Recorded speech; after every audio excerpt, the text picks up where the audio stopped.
ঠাকুর শ্রী রামকৃষ্ণদেবের ১৯০তম জন্মতিথি উৎসব উপলক্ষে ভোর থেকেই ভক্ত সমাগম বেলুড় মঠে।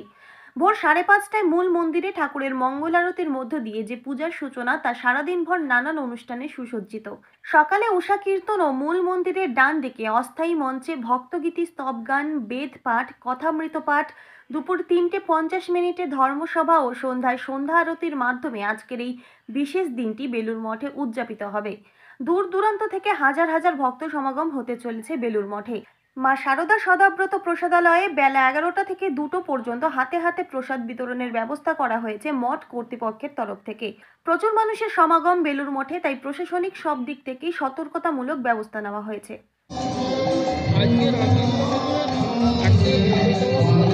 কততম?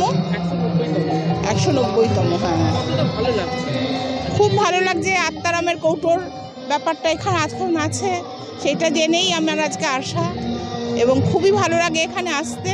মনে হয় এখানে মহাশান্তি, পরম শান্তি, চরম শান্তি, সব কিছু মিলিয়ে মনটা খুব ভালো। বিশেষ করে আপনাদের সাথে, তোমাদের সাথে, এত মানুষের সাথে দেখা আরও বেশি ভালো লাগছে। সারাদিন এই গান শুনবো, মন্দির দর্শন করব, ঠাকুরের কাছে বসবো, তারপর ভোগ প্রসাদ বিতরণ করে আমরা তারপর বাড়ি যাব। কোথা থেকে এসেছেন? আমি এসেছি সোদপুর থেকে। আমাদের কাছেই রহরা মিশন, সেখানেও অনুষ্ঠান হচ্ছে। আমার নাম নীলিমা পোদ্দার। আজকে ঠাকুর রামকৃষ্ণদেবের ১৯০তম। আজকে কি কি অনুষ্ঠান রয়েছে বেলুড় মঠে? আজকে অনুষ্ঠান তো শুরু হয়েছে, মঙ্গল আরতি হলো। মঙ্গল আরতির পরে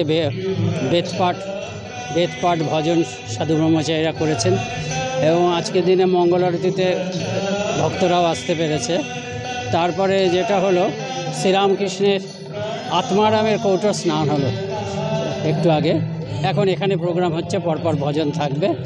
তারপরে যেটা আমাদের মূল প্রোগ্রাম, বিকেলবেলায় ৩টের সময় থেকে এটা শুরু হবে। ৩টের সময়, সাধারণত ৩:৩০ হয়, এবার ৩টে থেকে করা হচ্ছে। কেন? আজকে একটা বিশেষ অনুষ্ঠান আছে, সেটা হচ্ছে আমাদের স্বামীজির ইংরেজি যে রচনাবলী, সেখানে রিঅ্যারেঞ্জ করে বের করা হচ্ছে। স্বামীজির যে পত্রাবলী, সেই পত্রাবলীটা আজকে বেরোবে। ইংরেজি লেটার্স, রিঅ্যারেঞ্জ লেটার্স, অনেক নতুন চিঠি পাওয়া গেছে, সেটা মানে আজকে বেরোবে। সেটা একটা অনুষ্ঠান আছে ৩টে থেকে ৩:৪৫, তারপরে ধর্মসভা। এবং হ্যাঁ, ভোগটা থাকবেই।